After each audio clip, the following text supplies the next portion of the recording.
ప్రభునామానికి మహిమ కలుగునుగాక. క్రీస్తునందు మాకు అత్యంత ప్రియమైనటువంటి దేవుని సంగమా, దేవుని బిడలరా, మన ప్రభు అయిన యేసుక్రీస్తు నామంలో మీ అందరికీ శుభాలు ప్రకటిస్తూ హృదయపూర్వకంగా వందనములు తెలియజేస్తున్నా.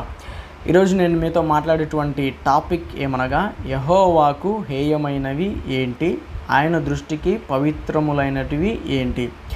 బైబిల్ సెలవుస్తుంది సామెతల గ్రంథం 15వ అధ్యాయం 26వ వచనాలు, దురాలోచనలు యెహోవాకు హేయములు, దయగల మాటలు ఆయన దృష్టికి పవిత్రములు. దురాలోచనలు, నీ పక్కోడు, నీ బంధువు, నీ స్నేహితుడు, నీకు సంబంధించినటువంటి రక్త సంబంధి చెడిపోవాలని, పాడవాలని, నాశనం కావాలని నువ్వు ఎప్పుడైతే కోరుకుంటావో అవి దేవుని దృష్టికి హేయమైనవి.